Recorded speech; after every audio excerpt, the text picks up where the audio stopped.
Baik, assalamualaikum warahmatullahi wabarakatuh. Di sini kami akan mempresentasikan tentang activity based costing. Kami dari kelompok 3 dengan saya sendiri Alamin dengan akhiran NIM B1 B1 24157 dan rekan-rekan saya. Saya Fajar Sidik dengan NIM B1B1241171. Saya Awaludin dengan akhiran NIM B1B1241163. Baik, di video selanjutnya atau di bagian selanjutnya kita akan memaparkan materi tentang activity based costing. Subscribe ya teman-teman. Baik, di sini kami akan menjelaskan tentang activity based costing.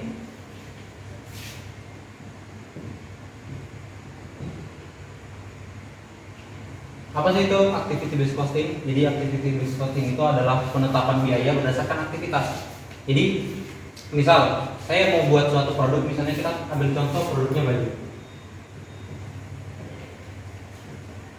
Nah, dengan menghitung activity based costing ini, kita tahu nih berapa misalnya harga baju ini, kita buat harganya atau penetapan harganya bisa kita sesuaikan dengan activity based costing. Misal activity based costing ini salah satunya yang dicari adalah overhead.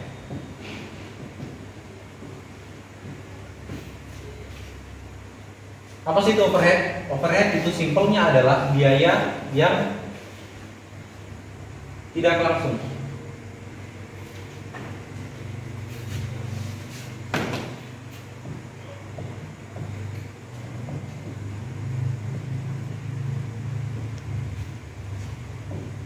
Overhead itu adalah biaya tidak langsung. Apa sih contoh-contohnya? Contohnya ada biaya listrik. Terus ada juga pajak dan lain-lain. Kenapa listrik, pajak itu tidak masuk kepada biaya langsung? Karena tidak mempengaruhi langsung pada produk kita. Karena listrik itu masih dibutuhkan atau dana-dananya itu dipakai untuk keseluruhan perusahaan, bukan langsung ke produk baju. Mas Kak, mau bertanya nih terkait ABC itu yang sudah kakak paparkan. Nah, terkait yang kakak paparkan ini apa sih? Kenapa sih perusahaan harus tahu? Jadi pertanyaannya bagus sekali. Jadi kenapa perusahaan harus mengetahui activity based costing? Jadi misal kita saya hapus dulu.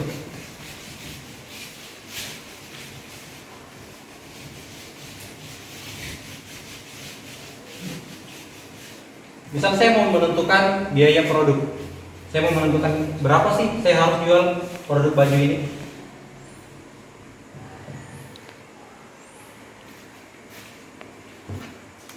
Jadi misalnya kita punya produk baju. Kita jangan hanya menghitung biaya langsungnya.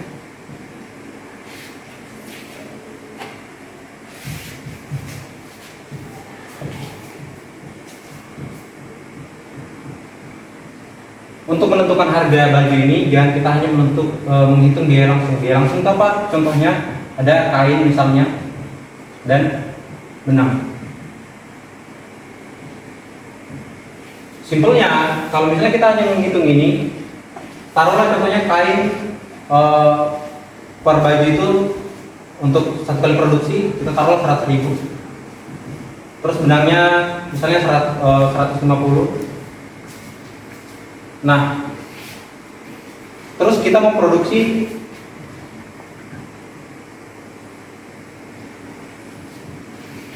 berapa misalnya? Kita mau produksi 5 misalnya, 5 unit. Nah, totalnya berarti kan ada 250 dibagi dengan 5. Hasilnya berapa?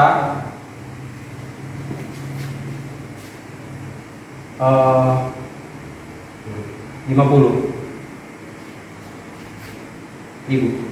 Berarti untuk untuk 50 unit ini kita butuh dananya sebesar 50.000. Apakah sesuai apakah ini saja kita akan mendapatkan keuntungan dari penempatan biaya. Nah, kita tidak bisa langsung menentukan biaya ini hanya dari biaya langsung. Ada biaya-biaya tidak langsung atau overhead yang seperti yang sudah saya jelaskan tadi. Overhead itu ada listrik, pajak, dan lain-lain. Jadi untuk menentukan apakah baju ini berapa biaya baju per unitnya itu, kita harus mempertimbangkan juga biaya overheadnya.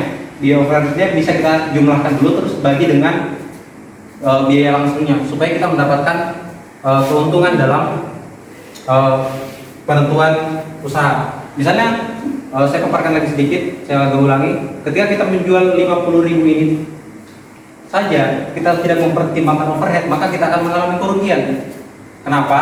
Karena kita tetap akan bayar ini, tapi kita tidak menghitung.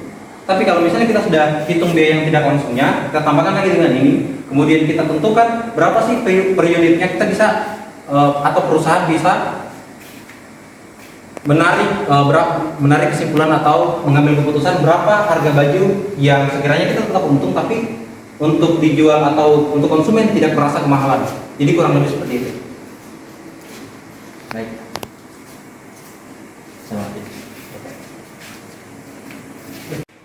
Oke, jadi ini sedikitnya sudah saya paparkan tentang activity based costing, kurang lebih itu seperti apa gunanya perusahaan mengetahui overhead itu dan bagaimana cara perusahaan untuk menempatkan harga yang paling sesuai untuk kebutuhan mereka dan paling sesuai juga untuk konsumen.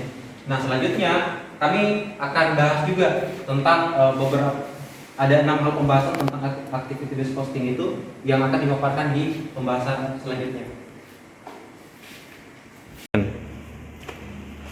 Baik, lanjutan dari materi sebelumnya itu terbagi menjadi dua. Yang pertama itu per unit overhead cost dan yang kedua itu under and overhead. Nah, per unit overhead ini mengubah apa sih per unit overhead cost? Per unit overhead cost itu membebankan overhead lebih besar dari biaya aktual. Contohnya ini seperti produk baju. Nah, baju ini aktualnya 10K per satu baju kalau kita jual ke untuk konsumen. Nah, dibebankan itu 18K.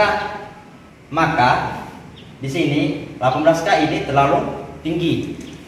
Jadi konsumen itu bisa jadi lari ke produk yang lain yang harganya lebih murah. Kita dapat di sini tidak untung lah, maksudnya bukan konsumen lari, jadi terlalu kemahalan. Nah, yang kedua itu under and overhead.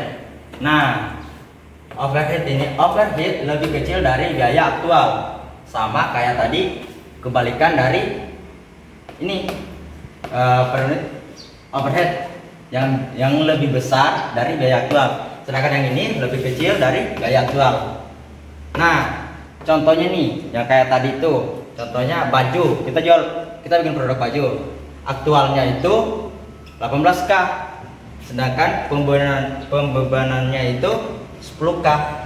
Jadi, di sini kita mendapatkan kerugian karena jika aktualnya lebih tinggi, pembebanannya lebih rendah, itu kita rugi. Karena ya itu tadi biaya lebih kecil dari biaya aktual. Baik, di sini saya akan menjelaskan apa sih itu disposisi variance overhead. Disposisi variance overhead pembebanan selisih antara overhead yang dibebankan dan overhead aktual, di mana itu ada terbagi menjadi dua. Yang pertama itu assignment atau cost of goods sold. Selisihnya kita sesuaikan ke HPP. Apa sih itu HPP? Harga pokok penjualan. Nah, selanjutnya allocation atau product cost, di mana kita jadi selisihnya kita alokasikan ke akun produk. Baik, di sini saya akan menjelaskan apa sih itu overhead application. Overhead application adalah cara membebankan overhead ke produk. Contohnya, ada overhead 100 juta dengan jam kerja 10.000 per jam. Jadi cara hitungnya, tarif overhead 100 juta dibagi 10.000 jam. Jadi 10.000 per jam kerja. Jadi jika sebuah produk butuh 1 jam kerja, maka overhead yang dibebankan sebesar 10.000. Baik, di sini saya akan menjelaskan apa sih itu activity based costing system. Sistem perhitungan biaya berbasis aktivitas, di mana ada terbagi ada 6. Yang pertama itu ada identifikasi, definisi, dan kualifikasi aktivitas. Apa sih itu identifikasi? Menemukan aktivitas yang dilakukan. Yang kedua itu ada definisi. Apa sih itu definisi? Definisi itu kita menjelaskan setiap aktivitas. Yang selanjutnya itu ada klasifikasi. Klasifikasi mengelompokkan aktivitas berdasarkan hierarki. Baik, yang kedua itu menetapkan biaya ke aktivitas, di mana kita mengalokasikan biaya ke aktivitas berdasarkan sumber daya. Contohnya, ke biaya gaji teknisi dialokasikan ke aktivitas pemeliharaan mesin. Baik, yang kedua itu ada penetapan biaya aktivitas sekunder ke primer. Apa sih itu sekunder? Sekunder kedua dari utama, sedangkan primer yang paling utama. Nah, biaya lebih di sekunder dialokasikan ke biaya primer. Contohnya, biaya pengadaan buku itu sekunder, sedangkan dialokasikan ke biaya produksi itu namanya primer. Baik, yang keempat itu menentukan objek biaya dan daftar aktivitas. Yang pertama itu ada identifikasi biaya objek, misalnya produk jasa dan pelanggan. Kedua, daftar aktivitas. Buat daftar aktivitas yang dibutuhkan untuk setiap objek biaya beserta kuantitasnya. Nah, contohnya untuk membuat produk A dibutuhkan 2 jam aktivitas setiap mesin dari 5 jam aktivitas perakitan. Baik, yang kelima itu perhitungan tarif aktivitas dan pembebanan biaya produksi. Yang kita ketahui di sini kita menghitung tarif aktivitas dan pembebanan biaya produksi. Nah, yang pertama itu hitung tarif aktivitas, di mana biaya aktivitas dibagi total kuantitas activity delivered. Nah, terus yang kedua itu pembebanan, di mana kalikan tarif aktivitas dengan kuantitas aktivitas yang digunakan oleh setiap objek biaya. Nah, selanjutnya itu ada contohnya. Jika tarif setiap mesin adalah 100.000 per jam dan produk A membutuhkan 2 jam setiap, maka biaya setiap untuk produk A adalah 200.000. Baik, yang keenam itu atau yang terakhir, analisis dan pengklasifikasian aktivitas, di mana evaluasi aktivitas untuk mencari peluang perbaikan evaluasi. Nah, atau eliminasi aktivitas yang tidak bernilai tambah. Yang kedua itu ada kategori. Dikategorikan aktivitas sebagai bernilai tambah atau value added. Nah, terus atau tidak bernilai tambah, non value added. Jadi yang selanjutnya adalah konsep sistem ABC, database, dan ERP. Jadi di poin ini, di materi ini adalah bagaimana kita menentukan berapa sih harga dari produk yang akan kita jual dengan metode yang sangat terstruktur tentunya untuk mendapatkan hasil berapa biaya yang kita tentukan dengan akurat dan kita tetap dapat untung. Jadi yang pertama itu ada dengan basis data. Jadi Basis data itu adalah kita catat semua data. Jadi di basis data itu kita mencatat segala hal yang akan berhubungan nantinya dengan berapa biaya yang akan kita tetapkan, atau mungkin lebih tepatnya di overhead. Apa sih data-data yang dibutuhkan? Itu ada 5 tentunya. Yang pertama itu ada aktivitas. Contohnya apa aktivitas? Contohnya adalah misalnya kita perawatan produk atau mungkin pengiriman, nah itu dicatat. Yang kedua adalah sumber daya. Jadi segala sumber daya yang dimiliki sama perusahaan juga dicatat. Dan yang ketiga adalah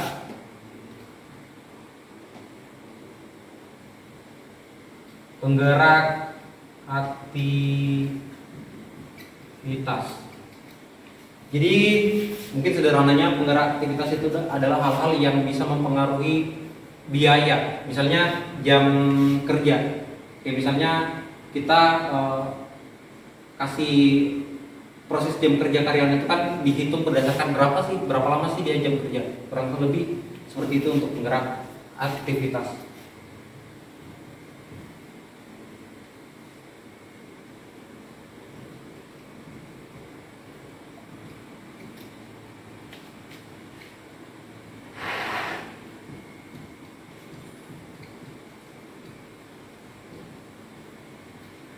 Baik, yang keempat dan yang kelima singkat saja mungkin ada objek aktivitas, objek biaya. Berapa sih? Maksudnya objek biaya itu adalah di mana kita akan menempatkan biaya-biaya tersebut. Dan yang terakhir adalah alokasi biaya.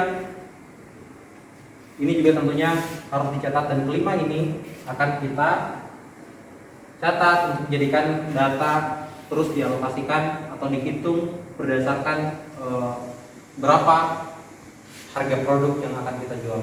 Dan kita beralih dulu. Jadi yang kedua adalah sistem ERP. Kurang lebihnya sistem ERP ini hampir sama seperti yang awal atau database, tapi dia lebih kompleks lagi atau lebih modern lagi daripada database. Kenapa? Karena data-datanya itu disimpan kayak di cloud, atau dia pakai kayak infrastruktur jaringan yang besar, terus kemudian real time. Jadi semua data-data dari perusahaan itu secara terstruktur juga disimpan dalam bentuk jaringan dan real time, lebih kompleks lagi daripada database. Nah, kurang lebih seperti itu. Jadi materi yang selanjutnya adalah pengurangan ukuran dari kompleksitas sistem ABC. Jadi ini terbagi menjadi dua. Saya jelaskan yang pertama dulu. Ada sistem ABC yang relevan secara aproksimasi. Nah, maksudnya apa? Jadi sistem ini tuh dia disederhanakan atau menyederhanakan. Yang disederhanakan apa? Yang disederhanakan itu adalah aktivitas. Jadi seperti yang sudah dijelaskan dalam pembahasan sebelumnya, jadi ABC itu ada overhead, yang dimana overhead tadi itu biaya yang tidak langsung. Biaya tidak langsung itu sangat kompleks sekali dan sangat banyak sekali tentunya. Dan di metode ini dia disederhanakan. Biaya yang kompleks sekali itu mungkin biaya-biaya yang kecil, yang tidak terlalu penting itu mungkin dikurangi saja. Tapi biaya-biaya yang penting, biaya-biaya yang besar kayak pajak, sewa bangunan dan lain sebagainya tetap harus dimasukkan supaya kita tetap mendapatkan untuk ketika kita menentukan berapa sih nilai jual dari produk yang akan kita. Jadi kita beralih lagi yang kedua, yaitu sistem ABC yang akurat secara reduksi. Ini cuma kebalikan yang pertama sih. Jadi kalau yang pertama tadi dia menyederhanakan, kalau dia ini menghitung secara kompleks.